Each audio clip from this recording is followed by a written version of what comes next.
All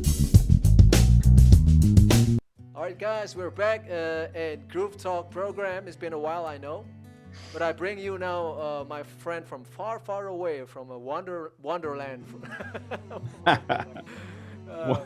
from America, North Carolina, right? It's That's Bryan right. Shaw, That's all right. North Carolina. North How's it Carolina. going? Yeah, very good, man. I'm good. Yeah, we're still hanging out. In this difficult and challenging time, challenging season in all times, Absolutely. in our era, especially, right?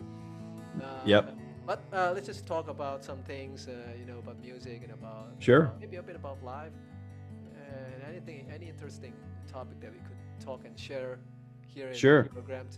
I have some, not many subscribers, but some loyal subscribers may want to know about music life. But I want to ask you first about how's your encounter with music, Brian? Could you tell us a bit? How did I first encounter music? Yeah. Well, I grew up in a house full of music. Both my parents sing, and grew up in church. And like a lot of our stories in the music world start there. And I mean, there's few that don't, but there's a lot of people that start in church, and that's where it all begins. And which is cool. My dad's been playing piano and organ since he was probably, I don't know, 4 or 5 years old. So he's he's been playing a long time. And mom sings. So I grew up in a house, like I said. Music was always around, but it wasn't necessarily my type of music because it was traditional, church music, hymns. And Okay. so I didn't find my love for rock and roll until, well, let me back up. I always loved it, but I didn't find that I wanted to play until I was about, I don't know, 15 or 16. And I was actually a drummer before I played bass. Like me.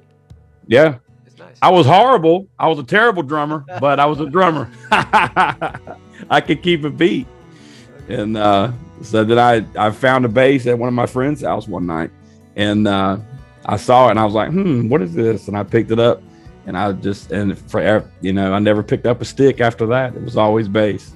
So that's been since 1988, 89, something like that. Long time. Okay, 89. I was still a kid like that time. I was still a kid too. I was just a teenager kid. It's funny that you're mentioning rock and roll, and now we have rock and roll tunes in church, even, right? Well, all your CCM and contemporary music is nothing. Is just pop rock. Praise pop. You know what I mean? Yeah. Praise rock, which is cool. I mean, listen, for me, we can get into this later, but I mean, later on when I went back into church, that's where I really did a lot of what I call woodshedding in that vein, because it was a different style of music, and it took me from where I was into a different season or different era of my playing, because I had to adapt. I mean, because once in church when we play like contemporary Christian music, you can take your pick. It's all kinds of different styles wrapped together, and from funk, jazz, rock, whatever. It's all kind of wrapped up together. It's very interesting to see the music scene, especially the Christian music scene there in US. Because I see, the one that influenced me heavily is the black gospel music there. Yes. And then I love also CCM, and now I love also the Gaither one. Did you ever Yeah. hear the Gaither one? I think like you said, traditional kind of Yeah. Christian music. It's just relaxed. It's not that complicated chords, but it's laid Yep. down. The bass. It's just beautifully Yeah. laid down, holding all the bands. That's right. I really love the diversity that you guys have there in the US. Do you play all those kinds of music? Have you ever played black gospel there? I've played. I mean, in church would be the closest to. When you say black gospel, are you meaning, because there's like different levels of gospel music too? Yeah, yeah. And you've got one of the types of black gospel, if you will, that has always interested me. And I've got a lot of friends that play in church, and we talk about this all the time, is that there's, as a bass player, there's a whole style that I missed growing up, and it's that gospel drive, Yeah. and it's something that I got introduced to in the past couple of years, and it fascinates me. I mean, what's funny is that people that grew up in it, that's just like no big deal. It is what it is. Yeah. But Yeah. for me, who didn't grow up Yeah. around it, when I hear it, I'm like, man, you got to. What is that? Yeah. Let me get on that. Let me get on that. And then I learned a couple of the drive licks, and I'm like, okay, I see what this is. I see what's going on here. So it's a whole style unto itself that I was not even privy to until a few years ago. And so yeah, I respect all. I mean, man, look, music is music, Music is and music. I agree. and that's what we talk about that all the time. You hear all this stuff, and not to get on this subject, but worldwide, and there's bad news is the only news that makes it on the news, right? Yeah. So all we ever hear about is this and that and blah blah blah. But as musicians, we all speak the same language, Yeah. and for us, it's either man, I can groove with this cat or I can't. I don't care where you come from, what you look like. It doesn't matter. I mean, Yeah. the music is what binds us together. And we talk about this a lot with amongst all my friends. Man, the world could use a dose of of our philosophy. And if they could just see if the world could see things the way that we do as musicians, we don't care where you come from or your background or who you are, how much money you have, or the color of your skin or the language you speak. We all talk the same language, and we believe the same things in the groove, right? Yeah. So Agree. That's why the world is gonna be peaceful when every person takes our mindset as a musician. I agree Yeah. 100%. Yeah, yeah. Speaking of music, I think music is cultural. It's tied closely with cultures. When you say, white gospel or black gospel, it's not about color. It's about culture. I It think. is absolutely And each culture has its own interesting, features that we right. could respect and we could, receive. Right? It's just a descriptive way of separating what is what, because there's certain things that are played certain ways, and we don't all play them the exact same way. So it's just like the difference in rock versus country versus contemporary Christian. I mean, those are all categories, and different styles of music have their own categories because of where they come from and how they're delivered, and the way that it's the bass line is approached, or the way that the melody line is approached, and the way that it's sung. I mean, that's just what that's the diversity in music, but it's all music, which makes it beautiful. Yeah. Yeah, and even here in Indonesia, there's a Chinese gospel, Mm-hmm. the gospel music that has that Eastern kind of Yeah, scales, kind of yeah, yeah. melodies. So music is just created for each culture, so that you may say. So I I think agree. very flexible, and it's very useful for people to unite together. One, Then absolutely. yeah, yeah, than to break the communities, right? No, absolutely. I mean, it's definitely been a unifier for years. I mean, you look at, you know, I mean, anything really, any kind of music festivals. I mean, Woodstock. I mean, come on, you've got things that bring people together, and you know, I mean, what other things that are in the world that can bring a crowd of 100,000 people Wow. together that are there for the same reasons and are completely stoked and Yeah, pumped up and happy when they leave. I mean, there's some things, but I mean, that's worldwide. yeah. Did you ever see any Woodstock concert there? Yeah, videos. Yeah, The videos, okay. You should try I'm live. not that old. Come on, man. But I think there's that exist right now, right? I mean, before the COVID. For Yeah, I never went. You talking about like Woodstock 2 and all that stuff that happened later? No, I didn't go to any of that stuff. And honestly, I've never even been to a Lollapalooza or anything like that, because a lot of those concerts are a little on the heavier side to what I'm into. And there was some bands that were on some of those tours back in the '90s that I liked, but I wasn't. I was always gigging though, man. So I missed out on going to a lot of shows because of my playing schedule. So Now you tell me about how are you interested in bass?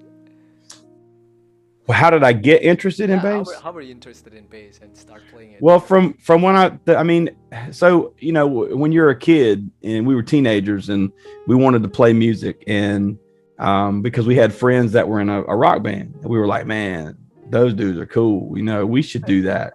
And we just came up with the idea one day, sitting in geometry class. This is no lie. Let's start a band. And the buddy next to me said, "Okay, I can sing. All right, well, man, I've been learning drums. Okay, cool." My other friend was like, "I'm a guitar player." So all right, cool. So we get together, and it was horrible, horrible. Well, your first bands are always terrible. And but we started from that, and I was a drummer, and we didn't have a bass player. We did for about 10 minutes, and then it didn't work out, and so we didn't have a bass player. And so I continued to want to play drums. And then when I picked up the bass at my buddy's house, he had tried to play bass at one point, and I picked it up and was like, man, Fender bass. No, it was actually what was it? I could just about see it right now. It was an off-brand. I can't remember what it was, but it was a 4-string. But nevertheless, I felt it. I was like, I think I can play bass. And one thing that I will say that I'm very grateful for is those first couple of years of playing drums helped me tremendously as a bass player to understand the mechanics of drums and how it works in conjunction with bass. And so it gave me a leg up in that field. Now, of course, back then you're talking the late 80s. I mean, I was playing with a pick. I was playing, hair metal, rock and roll. We were just, trying to do what was happening at the time and what we were into. And, moving forward, I didn't really learn my instrument until a few years later. And we had been, playing skating rinks and little, just little dumb free stuff here and there. We were not good. And we decided one night that we were going to start playing country. I love that. And it was this weird thought. It was the guy that actually was a singer in my first rock band was like, he said, there's a lot of country bands that are making pretty good money. He said, we should put together something and play country music. And I was like, country music, really? And at that point, Rama, I hadn't even listened to a country song in my life. I was like, oh my gosh. So we decided, okay, we're going to give this thing a shot. And I'll tell you a funny story. So if my dad sees this, he'll laugh about this. So we put together a band, and it was some of our old friends from high school that played. Me, my brother was now the drummer. He had been actually, when I picked up bass, he picked up drums, and he was a much better drummer than I was.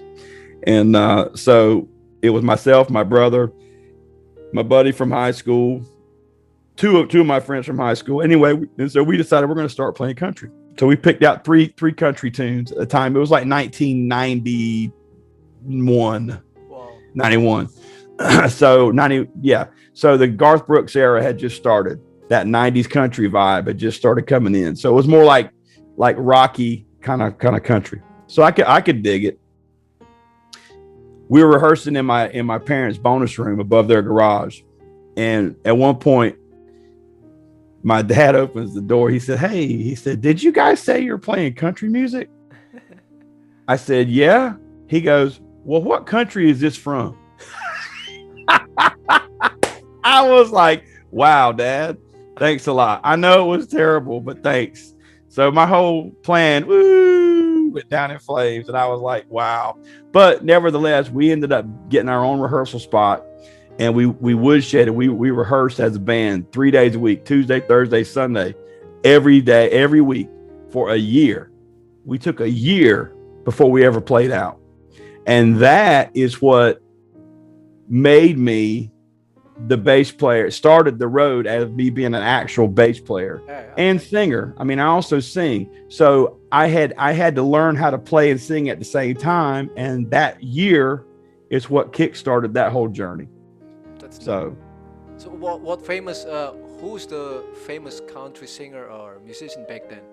when you start playing country in 19? Garth Brooks, Alan Jackson. Alan Jackson, I know that. Yeah, Alan Jackson, Garth Brooks, Brooks and Dunn. I mean, it was the early 90s. I mean, that was the 90. We started playing out in 92, 3, 4. I mean, that was when, that music was hot. And, Do you consider so Kenny Rogers as a country musician there back then? Kenny Rogers. Yeah. Yeah. Well, he's like classic country. Yeah.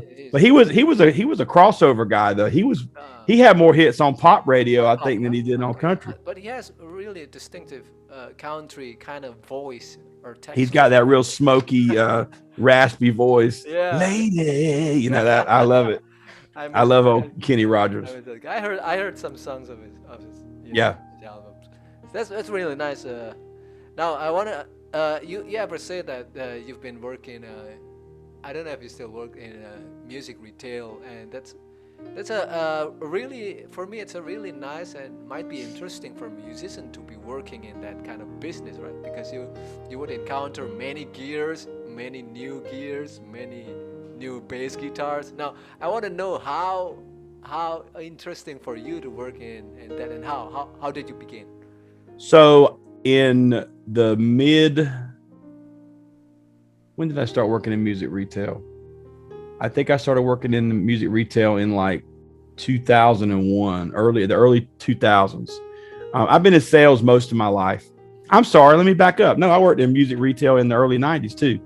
And it was like a mom and pop's music shop. And I worked there and for a couple, 2-3 years. And then I've been, like I said, my whole career has been sales. And I'm in sales management. So my regular daytime gig is I manage a international sales floor. So that's what I do. But going back, I worked in music retail and cut my teeth in music retail and worked in several different shops. 2 were privately owned and 1 was a corporate. And there's a big difference in those types of platforms, I could tell you.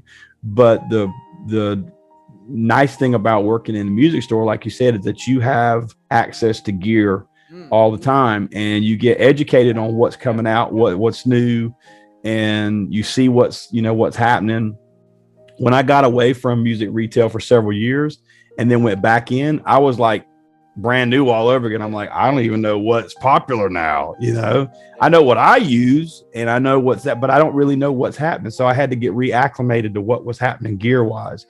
But it's cool because you see trends, you see what people are doing, what they're from the early 2000s studio gear to last year or 2 years ago studio gear, and how things have advanced and how prices have gone down for products, and you've got this and that. I like, personally, I'm a big fan of, when we're talking about gear wise, I just like things that work.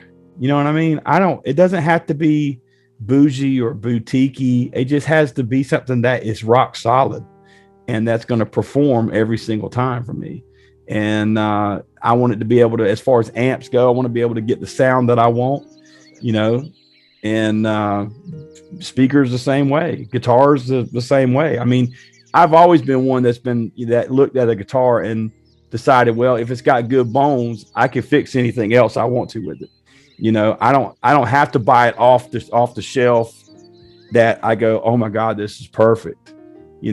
I like to find things that, because I like to be able to tweak sounds with guitars and basses and say, hey, look, I know that if I want to change this sound a bit, all it's going to take is a couple of tweaks, drop a pickup in, preamp, this, that, and the other, change this out.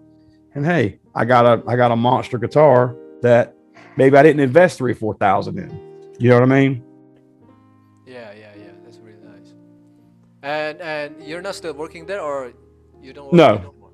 No. When the whole when the layoff, when COVID hit and we all the full timers, we got laid off, and they never could really bring back hours enough for us to come back full time. So I had to find something different. So I'm grateful for, because I mean, what I do, I work from home. And like I said, I manage a international sales floor, and I enjoy doing that. I meet a lot of people. I mean, I have people that work with me from around the world, You know, I've got Okay. people in Costa Rica, South Africa, all over. So How do you it's think cool. how do you think the music retail is changing these days? Speaking of, the online shopping reality, like you could buy anything. Even for me now, like personally say, I don't really need to go to the music retail now to try Yep. stuff. If there is a chance, it would be better. But sometimes there is no chance to get the stuff that you want to buy before. So it's all in YouTube now. People review things, review Exactly. gears, review the bass guitars, and when you start putting the in-ears in your ears and you start looking for things that you want to buy, I think it's simpler like that for me personally than what do you I'm think about it? I'm happy and sad about that at the Ah, same time. uh, You know, I mean, I'm glad that it's convenient yeah. to be able to do that, but I'm sad that I can't go to the corner and hang out at my music Ah, store and just try this out. Because I mean, I think all of us as musicians remember that first time after we've been playing and we walk into the music store and we're like, and our eyes get real big. We're like, oh my gosh, I have found Mecca. Here I am. You know what I'm saying? I mean, think about it. I mean, you walk into the music store for that first time and you're just like blown away. And you see all these, and it could be the most, basic brands. It didn't matter when you were a kid. You just saw a wall of guitars, you saw drums. You're like, oh man, this is awesome. As you get older and you understand what quality is and what brands are, you walk in and sometimes we almost turn our noses up and go, oh, they carry that. Oh, they carry that. You know what I mean? So I think that, I'm happy and sad at the same time. It's the internet and online business has helped, I think, a lot of the boutique brands. uh-huh. Um, it's hurt the mom and pop businesses, Ah, um, because they can't afford to stock everything. You know what I mean? One of the things that I would try to do when I was in music retail years ago is any of my players that would come in, I wanted to cater to them because it's like, big sales, are great and they happen, but accessory sales is what keeps you in business. And ah, things like your strings, picks, your yes. things that are constantly being bought. So for all my players in the town that I was in, I was like, tell me what you play. I want to always keep in stock what you need. That way you don't have to go anywhere else. You don't have to order online. You can come right here. I'll match the online price. Interesting. And man, I had a ton of people that would come shop with us because we always had what they used. And that was the point. I didn't want to say, well, maybe I'll get this because people might like the packaging or they might like this, or it seems like it's popular. There's a new ad out or whatever. But, I think the mom and pops shops help you dig into your local community. And that's what it is. It's a community. So for that fact, I miss that. I think that there are still plenty out there, Mm-hmm. but I think the big online retailers, I mean, they were making an impact back in the day when they first hit, and it was like everybody said, "Oh God, online this, online that, online this," Yeah. and they even tried to level the playing field with that MAP pricing so that they couldn't lower the price online. They had to do all sell at the same price. So I mean, look, it's a changing world every single day. Yeah. I'm with you. Whenever I buy stuff, if they don't have it, and I'll call a local shop first and say, "Hey, do you carry this?" No, we don't carry it. Well, okay. So I can't try it out. I'm gonna have to go on YouTube, listen to reviews. So I scour reviews all over the place. I think a lot of us do that now. And you listen and you're like, okay, what does that sound like? Yeah. When I rebuilt this Squire, the contemporary, I spent hours listening to pickups, listening to preamps. I mean, it was ridiculous how much time I invested in before I ordered everything. Because you're right. There's a platform that we can listen to things and try them out without actually physically trying them out. Yeah. So you had asked me one time before, we were talking about, and we can segue into this if you want to, but we were talking about, I've always loved Sire basses, and that's kind of what It's one I of think that I think that actually may what it be why we started talking in the very beginning. I think I may have seen something about you and a sire, and we struck up a conversation. And but anyway, all that to be said, you know, the just like when I was looking at M5s, you know, and we yeah, the sire M5, which is an amazing bass. Excuse me, and I was looking for a second bass, and I listened to it. I listened to you play it. I listened to your videos of it a bunch, and your reviews of it, and I'm like, okay. But I play Squire neck. I play the Fender neck, so I knew what that neck felt like, and I was like, okay, am I going to take a chance on liking a thinner neck or not liking a thinner neck? You know, is it going to be what I want, or do I build my own? So I basically did the research, listened to YouTube, and built my own version, but in a Fender body, basically. So, yeah. So to go back to your original question, yeah, online shopping. Online shopping, yeah. You know, I think is you know, it's cool. I mean, again, I love it and I hate it all at the same time. Yeah, yeah. And the reality now, like, a friend of mine, way far away from Sweden, he sent me a mic and a brand new mic and a brand new speaker, floor speaker. Yeah. From Thomann, Yeah. Germany, and it's far away. But then, yeah, it arrives. Yeah, 2 or 3 weeks is a bit taking a time. But Oh, I've looked at Tolman stuff. I've almost pulled the trigger on several things on their website. And they have everything. I think they have all kinds of things. Aren't they the largest? Aren't they the largest in distributor Europe, in the world? Or I know it's Europe. I don't know if they're the largest in the world. They're definitely well, music distributor. They might be. Yeah. They're definitely the largest in the UK. To the world, right? Yeah, they have a US site. Yeah, and that. Now I'll tell you the shipping will hurt your feelings, but I mean, you can still get it. Yeah, I don't know about shipping the bass from Thomann, like say to US. I don't know if it's cheap. Yeah, it ain't cheap. No, it's not. It's not cheap. Okay. No. No. It's cheap. I think it's just $50. For you guys, yeah, but I mean, for us, no way. They don't have a U.S. hub. They don't have a place to. They don't have a. Okay. Yeah, they don't have a warehouse or anything here. Now, if they had a warehouse here, that'd be a game changer. Yeah, it might be easier to send to Asia than yeah. US, huh? Mm-hmm. Okay, that makes the difference maybe. So speaking of the custom now, let me just jump on another question that might be the most interesting part is that.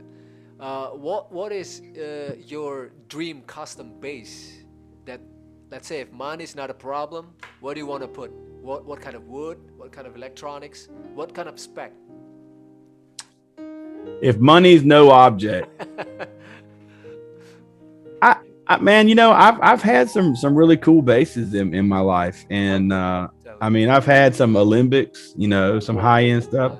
I've had Stingrays, which I mean, that's not like a custom bass, but it's still a tried and true, rock solid, very recorded bass. And then I've landed on these, believe it or not. I mean, I'm having more fun playing these modded Squires than anything. And I can't even believe I'm saying that, but it's true. I mean, if I was going to build a bass,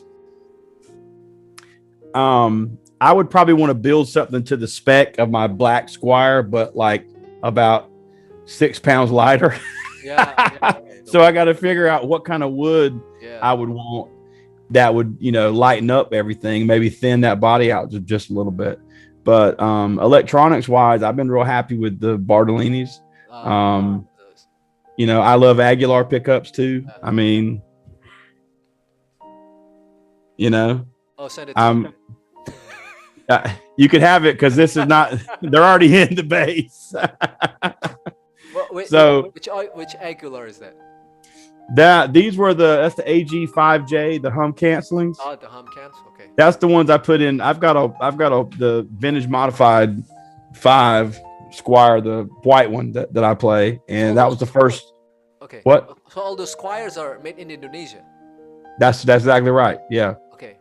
In your backyard. Yeah. Yep. So both of these are made in Indonesia.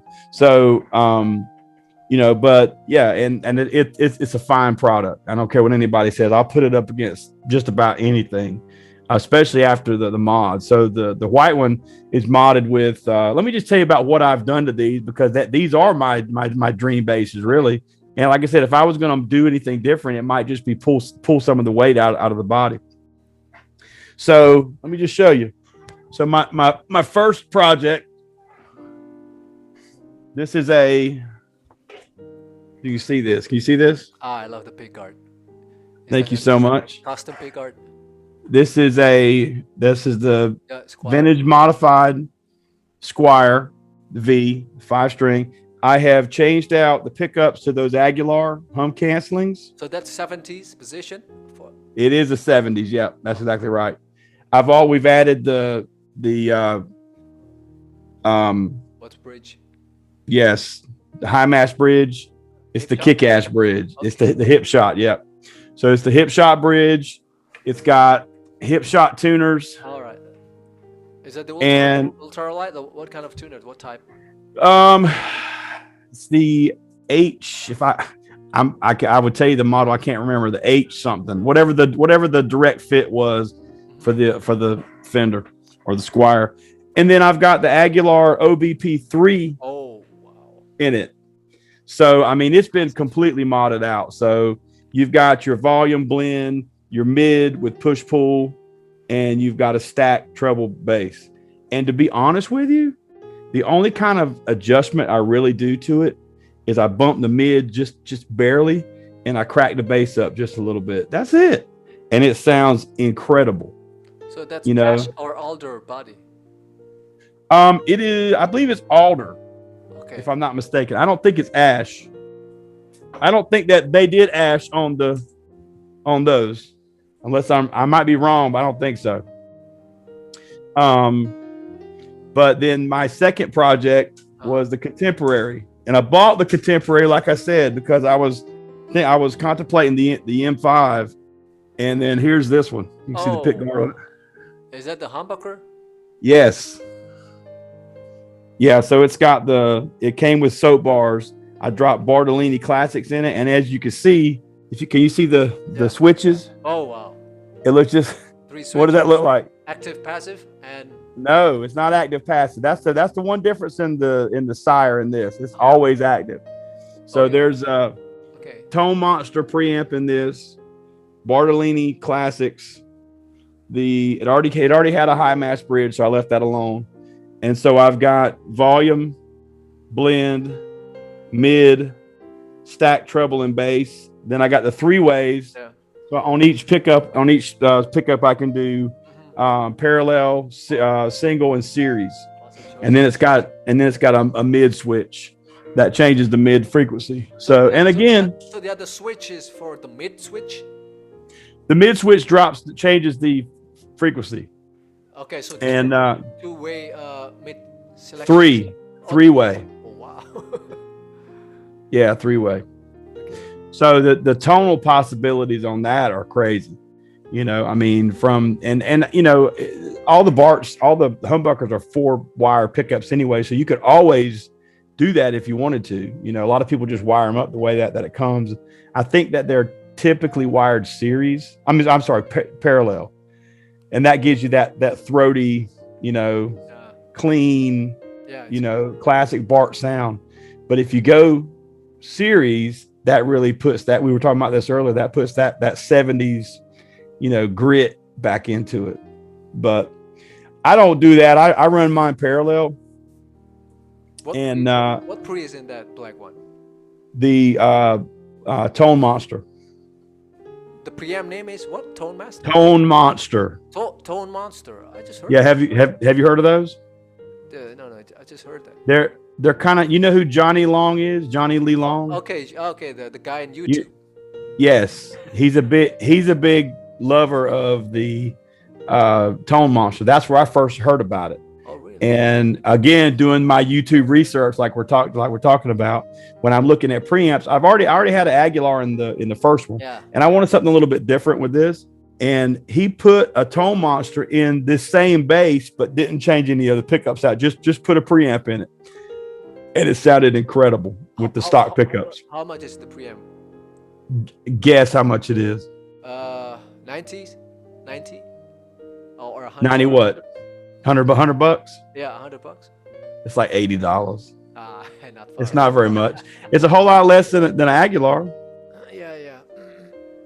So yeah, I couldn't believe it. I was like, and with all those options too, so stock it comes with the, your volume, and it's all pre-wired too. Volume, blend, mid, stack, treble, bass, and the mid switch. All that is in the preamp. So. But I believe the reality that Sire comes out in the market with their amazing preamp and pickups, and Yeah. and they make their own electronics. So Are they going to release that? I don't know, not sure. They plan to do that, but it's not on the market yet. But what I'm trying to say is that I believe that there are outside of those big brands like Aguilar, Bartolini's, there are like There's other things out other there. things that you say that Monzotone, cheaper, a lot cheaper, and then it still sounds great.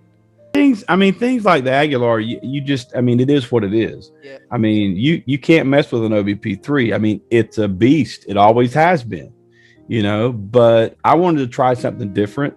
The preamp that came in it was not bad, but I just wanted something a little bit different with some more control.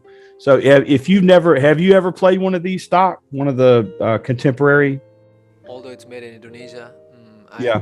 I tried one, the Squire Deluxe that have 4 knobs, I think. Did it have jazz pickups or was it humbuckers? Yes, it's jazz pickups. Yeah, try the contemporary jazz 5 because it's got humbuckers in it, and it's just a more aggressive, in your face sound, and it's a the neck feels great. There's nothing wrong. The finish was awesome. So you know what? I have M7 pickups and the Sire preamp that I might use them in my custom project next. So it might be like yours as well. Yeah. It has a 3 single parallel series kind of stuff. I still may get an M5 because they're so gorgeous. I love Sire products. And yeah, you can tell us about that's my other question for you. Did you ever try any Sire series, and what do you think about that when the first time you tried? I bought a V7. Okay, V7. I bought a V7 and it's funny because I bought it as I had the Stingray, and the Stingray, I played Music Man Stingrays for 20 years, and I've always been this is the first time in my life that I've owned 2 basses. I've always been a 1 bass guy. Oh, I thought 11 basses. You have a lot of basses. I don't. I've always been a 1 bass guy, and so when I got the vintage modified and started the project, I had the vintage modified and the Music Man. Well, I got used to that vintage modified neck, to that Fender neck, and I picked the Music Man back up, and it just felt wrong. For the first time in 20 years, it didn't. I was like, oh my God, this doesn't feel right to me.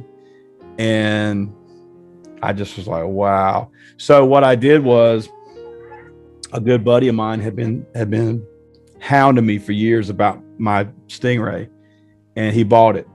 So I know where it is. If I ever want to buy it back, I have it. And so that's kind of what funded all my project to, outfit the new bass, do everything I want to do with it. And but the point is that I bought a V7. The V7 was going to be my, my nice bass, and the Squire was going to be, my project bass. Well, I played the 2 of them side by side, and the Sire is amazing.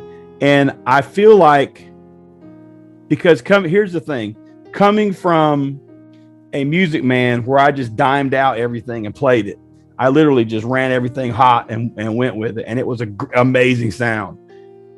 To a Sire that you kind of have to work the knobs to get it Yeah, the tone where you want it to be. it's a challenge. I wasn't ready for that. So when I got this and now I'm used to this, I would like another chance at Sires again, because now I know that I could dial it in where I want it.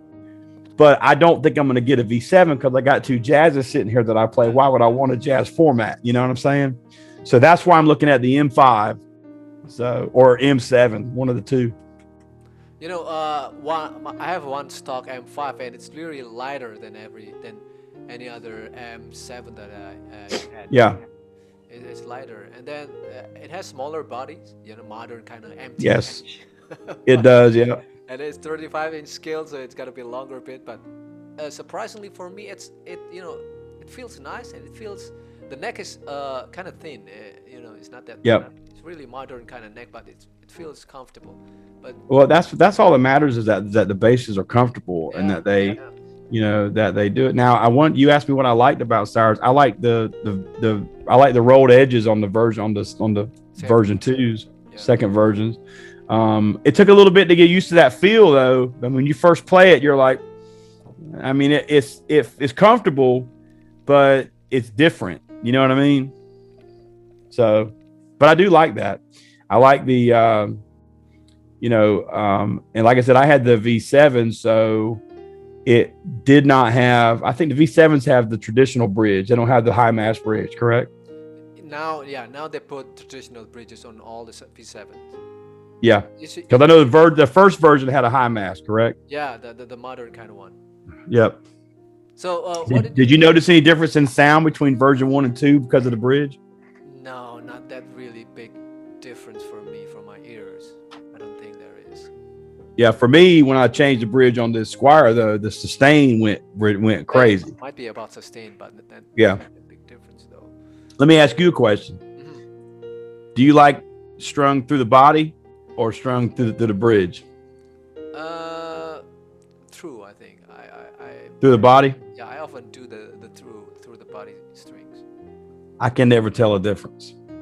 Same. That's why. I could never tell a difference. Well, some people say if you're a slapper, you just you don't go through the body. Right, because you don't have that zing. It kind of dulls it out a little I bit. don't know that. I can't tell that big of a difference. I always thought, man, Yeah. it's cool and all, but Some people combine through and on. they'll put like the low B through the body to get that extra length. I guess to try to give it some more tension. Hey, I've always just strung it right through the bridge away, and I've just never really had any issues. So One thing I want to know: first time you tried the V7 at that price point, what did you think about that? oh, it's amazing. Yeah.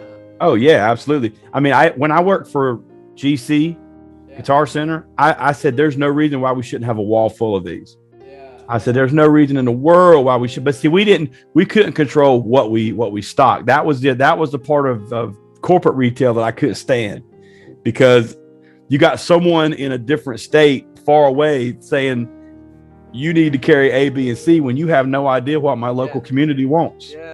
So, that's the hardest part about music retail in the corporate side, is that you have no control Okay. of your inventory. It's horrible. Yeah, they should listen to to the field guys who know the Do- field, who know the market. So what I would do to make up for it is I would bring in used gear from our network that I thought would sell. But rather than new, I'd bring in used, because I could bring that in. So we try to compensate with that. Yeah, you said to me that you've had a chance to own some basses back then. Could you tell us, is there any regret of selling one of those basses, or what is the most amazing bass and all those basses that you've owned? I wish I had my very first bass back. What is that? I had a 4-string Area Pro 2 cat bass. Is it Japanese made, Area Pro? I think it was Japanese made, and it was a 4-string. It was a PJ. Oh, Completely. love completely nothing like what I play today. Yeah. But man, it was a banger, and I really wish that I could set it up knowing what I know today. And I mean, Area Pro 2 was like that's synonymous with a lot of 80s music, which is what I play today. I mean, I have an 80s band. And so I mean that's what we do. We do 80s music. But I mean a lot of your play like um what's his name from Duran Duran? John he's a big Area Pro 2 guy. Oh. And then he went on to play PV Cirrus. Yeah, I heard PV series. Lately there is a interesting news because some PV series bases are Yeah. getting through the custom to the U.S. market, and then they just sell in Indonesia. They're made in Indonesia, the Yeah. Indonesian version of PV series, I know. and You could find them all over like Alibaba and stuff like that all the time, yeah, pumping them out. all And I know that PV series is made in the U.S. before I know the hmm. news about the folk Well, trying. the Yeah, the original ones were made in the U.S. the original one. Yeah, Yeah, but then most everything went overseas from PV and everybody else. yeah, yeah. The original ones, everything was made in Meridian, Mississippi. In back way back, because that was their whole claim to fame, made in the USA. And then that made me very curious about trying that bass. And then I went to one of my friends who sells this PV, the Indonesian series, and then I tried that. And the humbucker, sound it was really nice and interesting. The neck is nice, the build quality is nice in that price point. But then I think the electronic compared to Sire, because I've been accustomed with Sire electronics recently, and just with M2 it's the simplest humbucker the Sire has. Yeah. You already have that mid sweep, the stack mid knobs, that you could do everything, almost all kinds of sounds out of it. And then you have M5 and M7 that has three-way switches, 3 ways. to Yeah. pick up like your custom bass. Hmm. And compared to that, now that's the limitation that Cirrus has. It doesn't have that selection. But Cirrus had its own sound. Yeah, yeah, yeah. You're You know right. what I'm saying? It had its own Yeah. sound. Oh, and by the way, it's John Taylor from Duran Duran. That's who I was trying to think of. Ah, So, but yeah, the Cirrus has its own sound, and plus it's a long scale. I think it's yeah, 35 inch scale. Yeah. And so a Cirrus out of the box, man, It's nice. plays pretty incredible. And Yeah, I mean, I worked for two separate PV dealers back whenever I was in music retail, and that was always a bass that I would always tell people, man, don't be sleeping on Cirrus now. Cirrus is a beast. Yeah.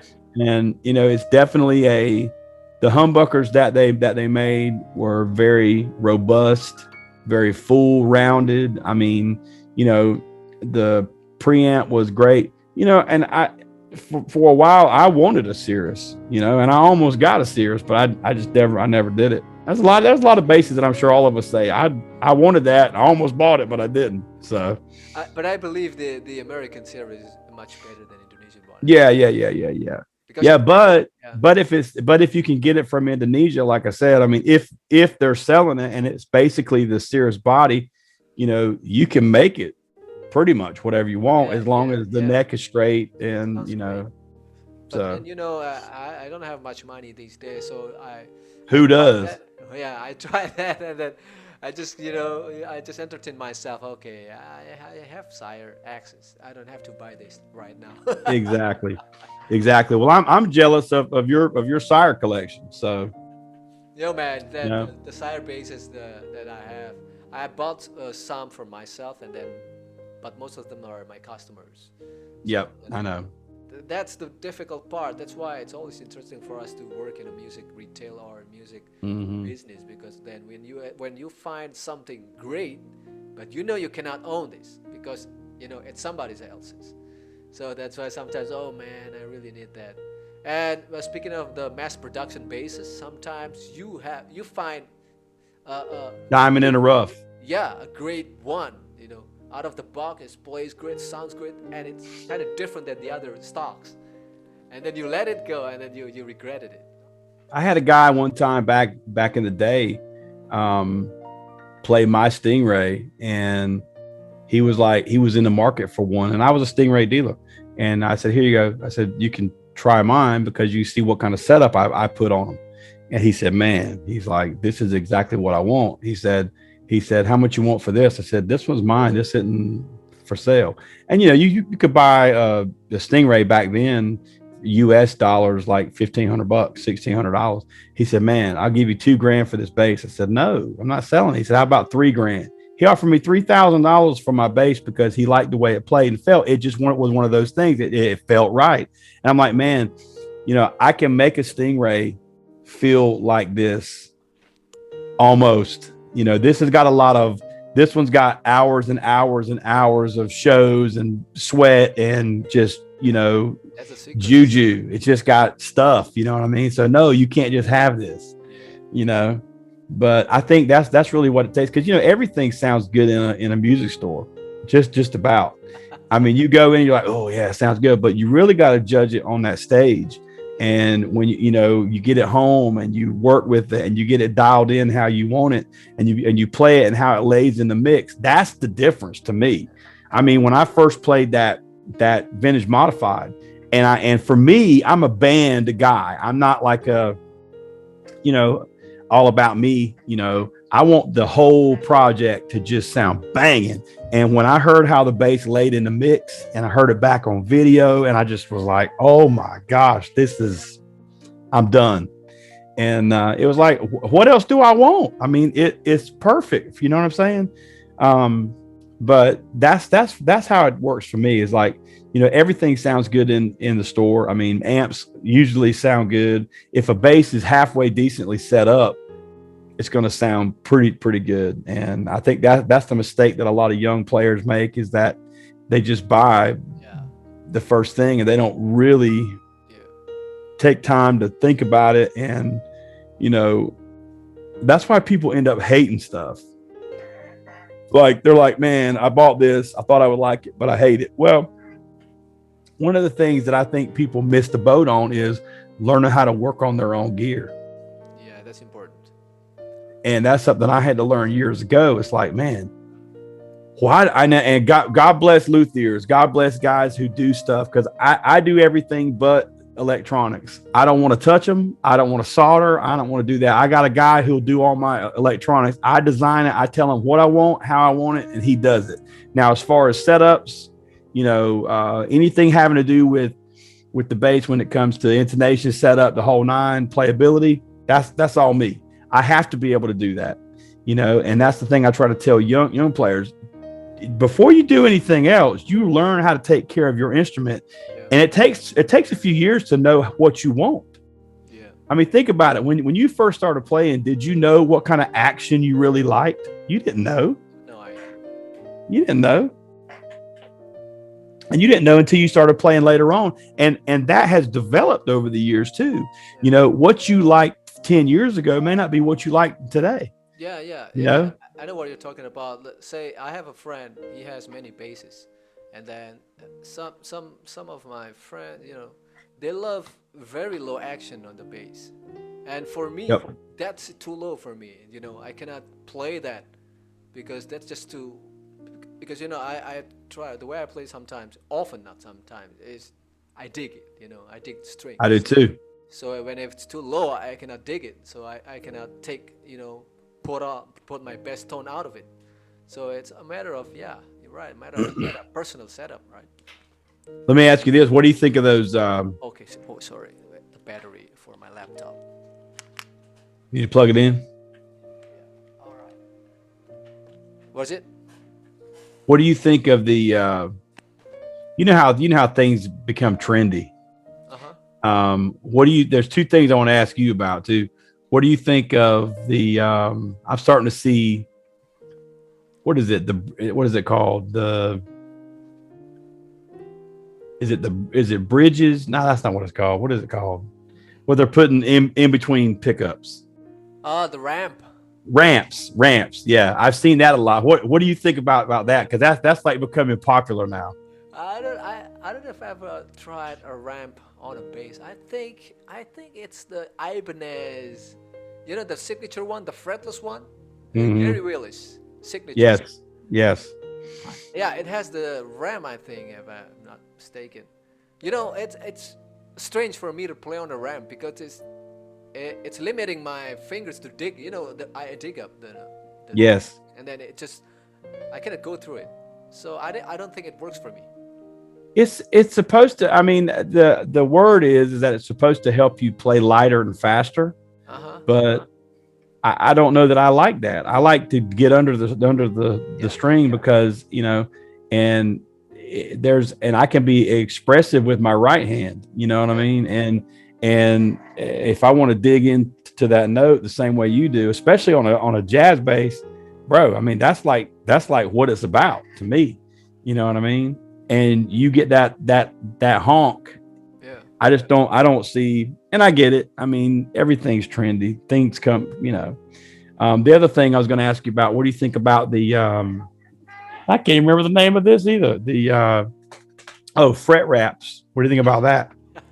That's a nice question because I just sold my last red wrap.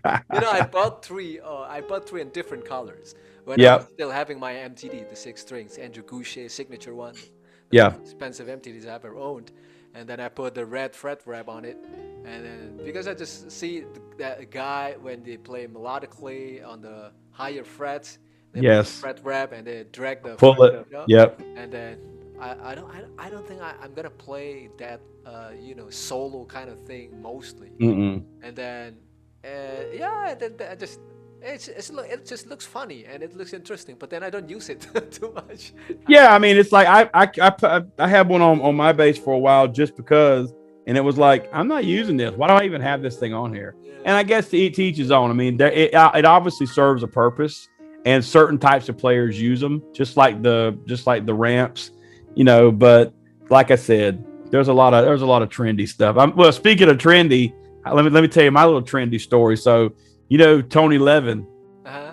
So I bought a set of funk fingers. You remember those? What finger? Funk, Funk, funk fingers. Okay, okay. So Tony, if you remember when he played with Peter Gabriel, he had those, like, it looked like his fingers were about yay long, and it was like wood. And so I wish I still had them too. But so what it is, it's like two pieces of wood, almost like the ends of drumsticks that have been like dipped in like rubber, and you strap them to your fingers. And so when he was playing that whole style, I mean, it's Tony Levin. I mean, he could do whatever he wants. But I bought them because I was like, oh, this seems cool. And then it's like, what am I going to ever do with this? Zero. I'm going to look at it. I'm going to do nothing with it. But So, let me tell you about one trendy thing that I don't I think I would never sell it because it works very nice to me for me I think. Let me show you. oh yeah, I think you're aware of this. backbeat. Yeah, the backbeat. You, I've heard of it, and I've heard a lot of good things about it. it's a good thing, man. And then let me tell you about the thing about the great things about this one. So you put it on the strap. Usually, you put it on the strap. Some people put it on their belts, so Mm, they feel it on the hip. But I prefer put it on the strap, so on the I feel it strap, on my back, just like it's created backbeat. like an amp. Yeah. Yeah, like an amp. Yeah, so the first time I saw this thing is from Victor Wooten. Victor Wooten Mm-hmm. on YouTube. That guy promotes it with Yurko. The creator is Yurko. Yeah. And I didn't know about that thing back then. What is that thing? Mm-hmm. What the usage of it? What does it do to you? So I didn't pull any trigger when they put on sale for their first batch. You know, for the campaign. I didn't pull any trigger. But then when it's on the market, I check the YouTubes and then now I really want to try that thing. And then I ordered one. I eventually ordered two because it's way from the US, and then I might sell one and get some money. Yeah. Exactly. So I ordered two, and then I sold one to my friend, and I used this one. I don't know why, but the pain is just like coming off. Yeah. coming off. I don't know why, but my Well, if you run in ears, I mean that's the way to do it because yeah, because if you're running ears are never going to represent what the feel of an amp ever. yeah, My first gig when I started playing in church, they were a silent stage and I had to use ears, and they had a platform for the bass player that had servo amps built under the stage, so I had a vibrating platform. So when I would play, I could feel it like I had a bass amp around me. pad, the pad, Right. like the pad. Right. Well, yeah, now they have a pad that does it, but back then Oh, they just built it. So they oh, built a platform and they put the servo amps that just vibrate underneath the stages. I think he had four of them under there. So the whole stage vibrated. The whole platform that I stood on vibrated. So it's the same idea as that new yeah. pad that is Okay. out. So Why the reason why I bought that one, because I started playing in my old church that they start taking away all the floor monitors, yep, and they go in ears, and yep. it's such a painful for us bassists because we lose our we lose The our feel.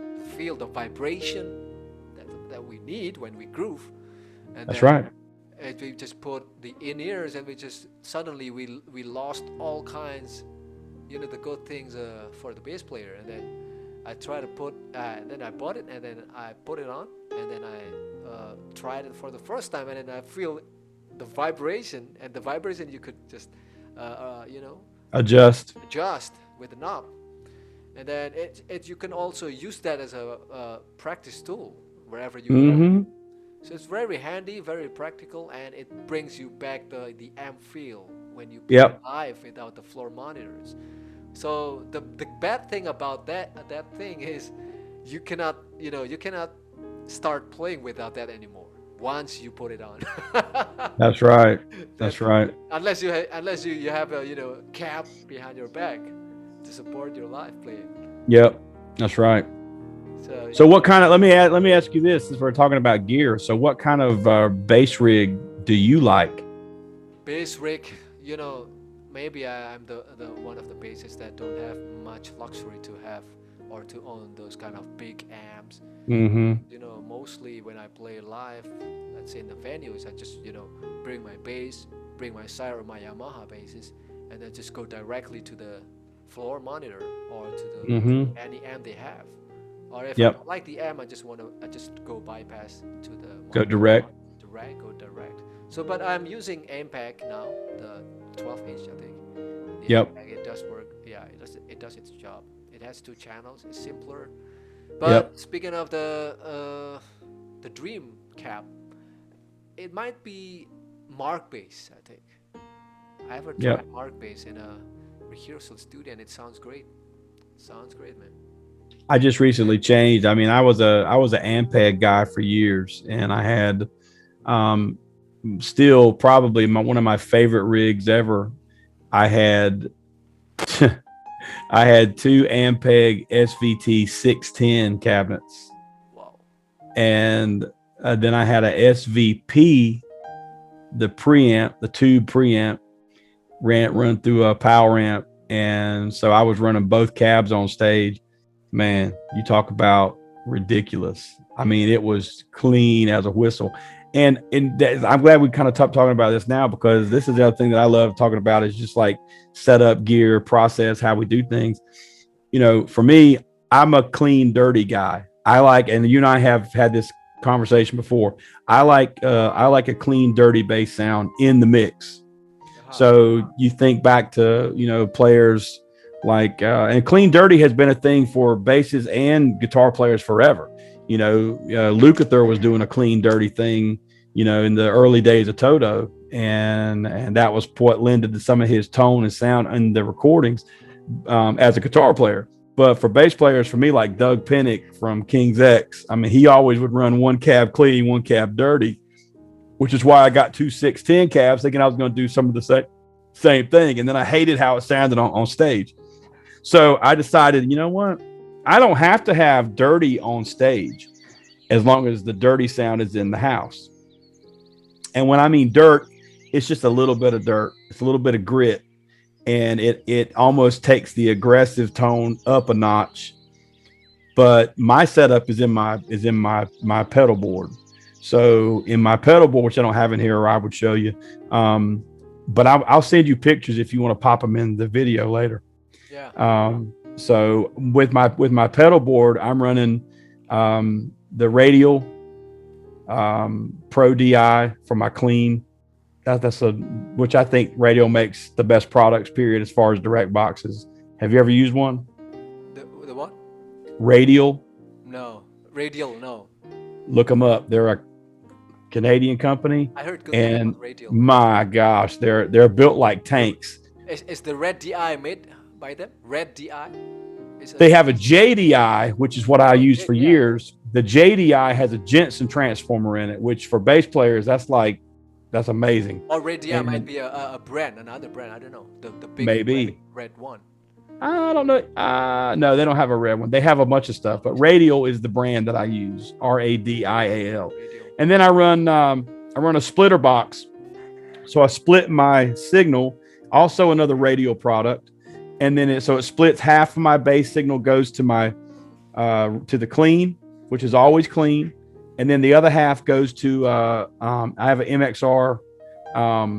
It's a bass DI plus pedal, which has got basically a preamp, and it's got a distortion level on it. So when I say distortion, I mean very little. Think like Geddy Lee-ish, you know what I mean? So like Rush, when he had that little bit of grit when Geddy has a little bit of grit on his, on his tone, that's the other half of my signal. So one half is always like crystal clear, spanky clean. The other half is a little bit dirty. And you blend that together, and in the mix, it just, especially for, drum, guitar, bass, and percussion in the band that I'm in, it fills up holes like you wouldn't believe. Okay. So it's, I love it. It's the sound that I've, it's been my go-to sound for years. And people always, they go, dirty bass, you really? And I'm like, trust me, it's not as dirty as you think. It just says it's dirty. What do you think? Any pedal that I've ever owned and used is just the Empress compressor, the blue one. Mm-hmm. Empress, yep. Yeah, Empress, Canadian made. And then I have a Aguilar. What is that? The red thing? The red Aguilar? No. Optimizer. Okay. Yeah. Nice. That's your son? Optimizer Aguilar. Optimizer. So yeah, so it's a. He wants to hear me. Hey, so it's an octave pedal. Say hi. Hey, how are you? How are you? I'm fine. What's your name? Ben. Benjamin. Nice to meet you. I'm Bryan. Brian. How old are you, Benjamin? 8 years old. 8 years old. Awesome. Why? He's a fine bass player from America. Yeah, but why? No, why his name is Dell? Oh. No, that's the name of my computer. The monitor. You can call me Dale though. I'll answer to that. Brian Dell. I just bought a new monitor. It's Dell. I just want and it says Dell. Ask you about that thing. Yeah. I just bought one Dell. 24, That's funny. 24-inch. Yeah. Back to our subject. Where were we? Talking about gear. Talking about optimizer. Yeah. Yeah. The only pedals that I use and I'm interested in is the optimizer, the Octaver. Before that, I used the blue one. I don't know what the brand is. It's the small one, the blue one. It's the famous one, cheaper one than Aguilar. I think the Boss. No, it's not. Oh yeah. I forgot it. And then I sold that blue one, and then I bought Aguilar, the Optimizer. I love Optimizer more. If I'm gonna add any kind of effects, the only two pedals that I want would be an octave pedal and a envelope filter. Yeah, that's it. Filters, yeah, envelope. That's it. I don't think basses, and again, I don't want you to take me wrong. The distortion I'm talking about is not an effect. It's part of the overall mix and sound, Yeah. and it's very, very little. So some people use it as an effect, which they want. I'm not that guy. I like a clean sound, but if you've ever not experimented with that 2 inputs and clean dirty, try it. But yeah, if I'm going to use an effect, I mean, and I see guys that have boards that have like 18 different pedals on it. And as a bass player, for me, I guess I'm just that old school purist. I'm just like, I don't know what all those pedals do, and I don't really care to know what they do. I don't know. I just think it sucks your tone. You know what I mean? Yeah. Sometimes, I see my friends, some of my friends, they have a paddle board, and they have some things on their paddle board, and they have some Yep. roots, and I don't know what they are, but I don't. It makes me a bit dizzy about seeing I mean, them, yeah. using I them mean, at the time. Oh man, too overwhelming. I mean, as a vocalist too. I mean, I run a harmonizer on my board for Yeah, my harmonizer, vocals, yeah. and so I'm already working that enough. I don't want to be dancing around to a bunch of other pedals because, I mean, for me, honestly, I don't have to have anything. I just need a straight line. I want my string to be clean. I want it to be a newer sounding stainless steel string on the wood with the pickup with that little bit of grit and zing. And I can play with it with any kind of music with that. I mean, you don't have to. I mean, it is what it is. If I'm trying to get specific on certain things, okay, sure, there's an effect that somebody uses on this or that, but I'm kind of like, guitar, amp, PA. So Yeah, I ever tried the WTDI, the small one, the gold one, WTDI, Eden. What is that? Oh, Eden. Yeah. The World Tour DI. Yeah. World Tour, yeah. So I ever bought that and tried that, and then I felt that it changes my bass sound. So it's not. Well, yeah. That's the same thing that happened, for the longest time, because I played Eden years ago too. I was before Ampeg. I played Eden, and I played Eden cabs. I still played the Ampeg top, but I played Eden cabs. I had a 410T and 410 XLT. Great cabinets when they were built, originally by the first version of Eden, when David Northshaw was still there. But which he has a new company too. I don't know if you've seen his new stuff that's out. I don't know how much you know about the Eden story and SWR and the whole split, and then yeah. So I ever tried SWR, and it sounds crazy, man. It's a good amp. Yeah, it's funny. So I was playing Eden, and I bought a World Tour 800. No, it was the Power Amp, whatever that World Tour 1000, I think, WT 1000 Power Amp. But I found that the Power Amp, it had tone options on the Power Amp, and so it colored my tone. Even at flat, it colored my tone. I was like, I'm out. I want it to be, if I'm getting a Power Amp, I want it to push power. I don't want it to change. I don't need a Power Amp that has a EQ in it. That's what my preamp's for. I really don't like gears that change my bass tone, because I bought my bass expansive, and then I don't want to change the natural sound.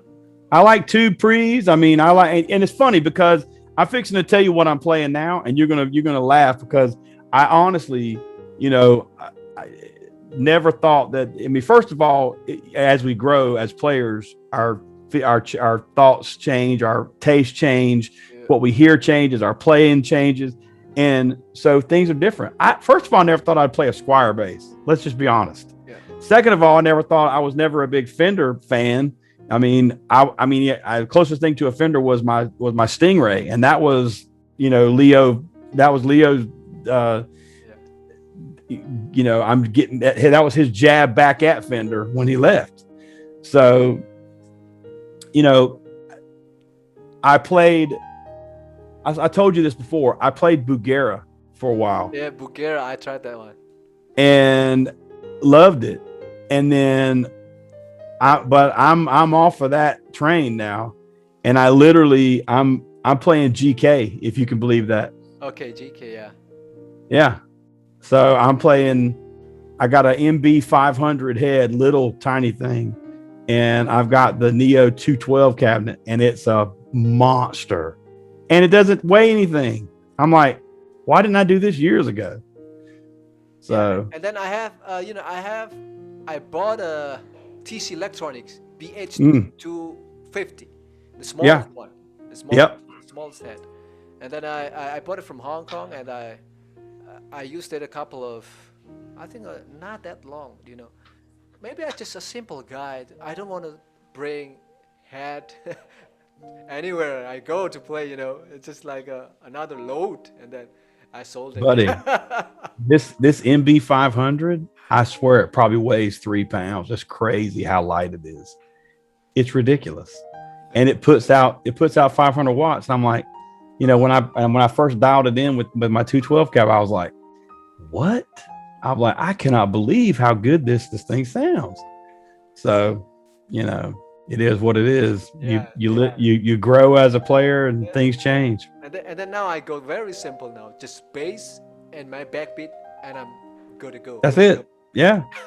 But Yeah. it's not a bad thing to explore new things, because like No. your root. I might try and might learn about that later on, when gigs come back. Yeah. Absolutely. Days we just need to cut off things, things that we need to sell we don't use anymore. We sell it and make some money out of it to just survive. That's right. That's right. That might be my last question for our discussion today about this COVID thing. Is changing everything suddenly. And I want to know how musicians there in Carolina and your city or in the United States in general, how do you guys cope with it, respond to it? Or Okay. So, you personally? so when it first started and everything shut down, Yeah. we didn't do anything. We spent the first, and for us as working musicians, I mean, we played every single Friday, Saturday. I had 2020 completely booked, into 2021 completely booked, and that's part of our income. And when the shutdown first started, you weren't doing nothing. You weren't even barely leaving your house. You just everything gone, everything canceled. Suddenly. So we didn't do anything for probably the first month, and then we decided, okay, we got to get on this virtual. We got to get on this this train and figure this out and figure out how to live stream. And it's just different for me. I think live streaming, yeah. live gigs. It's just different. It just didn't do that much. Didn't do much. Oh no, well, I mean, it wasn't the same, but it was something. Do you know what I'm saying? Yeah. And we had experimented with doing like Facebook Lives at our show anyway, and so we had done that before, and people were like responding. This is before COVID. I mean, people would tune in, they ask for songs and requests and blah blah blah. So we were interacting already. So we put together our first one, and we played, and we got, I don't know, I think it was like 18,000 views or something crazy. Wow. It was like instant, like all of a sudden, boom, there was something happening, and all these people from all over tuned in. It was just like, wow, there's some music finally. Yeah. And so we said, okay, so as we progressed, we did that several times. So we would schedule one about once every 3 weeks. And we had to up the game. I figured out how to get I run an X-Air console, and I figured out how to get it dialed in for the live stream. And I mean, that was a whole learning curve all into itself. It's figuring out how to live stream. Number one, what kind of platform you want to run on, how you can reach the most people, how it's going to sound good. And it took us a while, but I'm glad we did it, because that's one more tool in the toolbox that we have if we need it. Yeah. You know what I'm saying? Yeah. And so, yeah, was it horrible that everything shut down? Yeah. But you know what? We all survived, and music will survive. And, if things are backing up, things are opening back up, and we're getting back to it. And is it going to ever be like it was before? Yeah. I don't know, man. All I know is I'm blessed to be able to play. I'm blessed to be able to play with the guys that I play with. And when we go, any gig that we have, if COVID and the shutdown didn't teach us anything, it taught us to be thankful for the time that we have to play. So when we're on stage, you better relish every moment in that and enjoy it. Play like it was play like it was your last day. Like it's your last gig. Exactly. Yeah. And just love it. And listen, we need to be playing. There's a lot of people that play for different reasons, but I told my guys yesterday, I said, if we're not playing because we love it, what are we doing? Why even do it? Why even bother? I mean, the bottom line is we love what we do. We love the fact that we play the music that we play, how we play it, I love who I play with. And if that wasn't the case, I wouldn't be doing it at my age. I wouldn't. I mean, I don't want it to be a business. I don't want it to be I'm going to work. I'm going through the motions. I'm robotic when I do it. I want to love it. I want to feel like I did when I was 18 and, that desire to play. And, so thank God that that's still around and that we still have that. So like I said, if COVID did anything for the music industry, I think that it's taught musicians a lesson in the fact that it can be gone in the blink of an eye. Yeah, that's why. But I know that there is always a good thing to do or to give thanks in every situation. Sure. Start thinking about good things out of the bad things. Yeah, and I think the good thing about this COVID is that now I start recording more. Now I start learning about home studio. Yep, same. And then because we stay at home, we do nothing, and then we start looking on our gear, what we should do about checking out the laptop, what we could do about the laptop. Exactly. And everything, it's still a good thing too. But I mean, there is nothing that could replace the live ambience, the live energy of playing music in front of many people, bring our songs, interacting with them. I did, like you guys did. I try my live streaming, and it's just awkward when you play, when you just see you see nothing, you just see. Oh, I had to invest. I wish you could see this, and I might send you pictures, but I turned half of my garage into my studio, and during COVID, and I built the whole, the whole studio during all this downtime, and we went through progressions when it came to live stream. The first one, I had my phone set up to where I could read comments and interact with people. And then by the end, now I've got a big screen TV in my garage that I bought specifically just to put the live stream up so I could keep up with the comments and interact with people. So it's funny. It's funny how things happen, but that's how it went. And that's what I'm saying. So there are some good things that have come out of it. And, I'm ready to, just keep moving in that forward direction. So hopefully things would get better soon because, we now everywhere start to have the shots, the vaccines and everything. So hope things go back to normal if there is a normal thing. But let's just hope the best. Yeah. And then, meanwhile, we just hang on and then try to survive with them by any means. And then that's right. Another good thing is that we start collaborating online with some good friends. We met during the downtime. Yeah. Yeah. I mean, that's where we first met. Was it like last year? Yeah. So, and I mean, it's listen, the internet has made the world a small place. Smaller.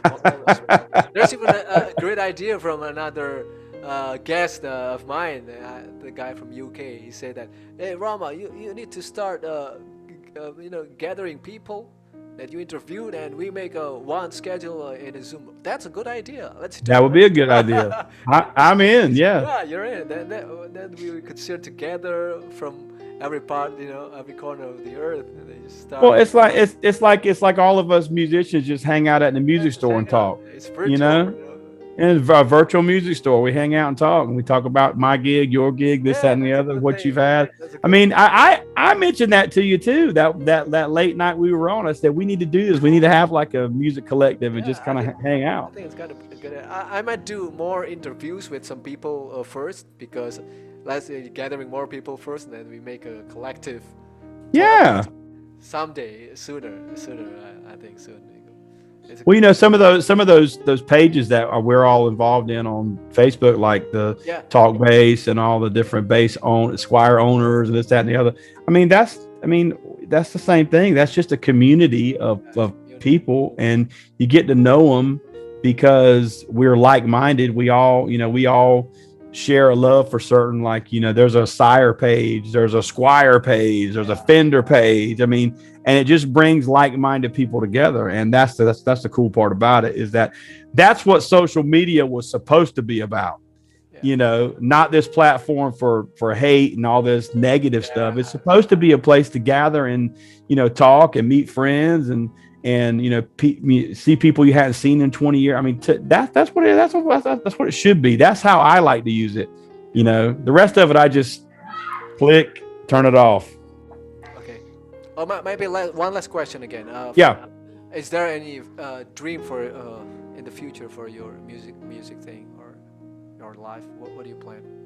Let me tell you, I've done a lot of things. I've played a lot of places.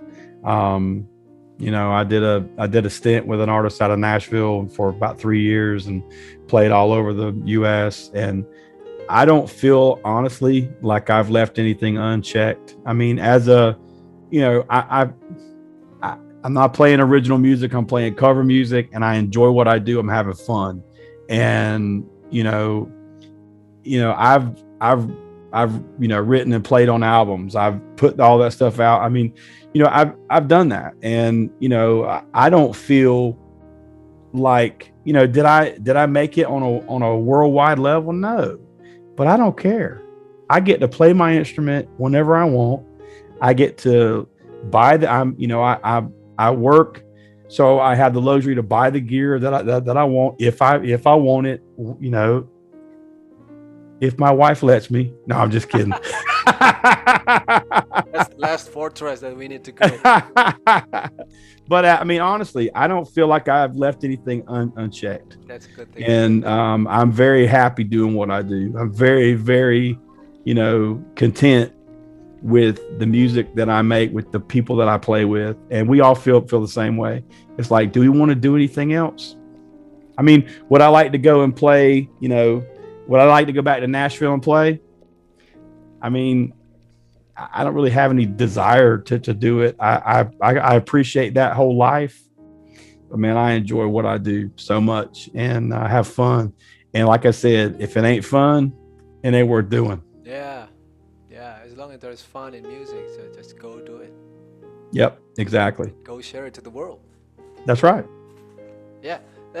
Thank you, Bryan, for our nice and engaging talk for today's Groove Talk program. So, Well, I appreciate you, Ram. I appreciate our friendship. Yeah, I Thank you so appreciate much. for your time and the good and fun talk, and hope we could do it again with a bunch of folks That'd be awesome. in the same screen. That'd be awesome. Yeah. So yeah. Okay, guys. So thank you for joining my program. So I'll see you again next with another great guest from another part of the world. It's an interesting part of the internet.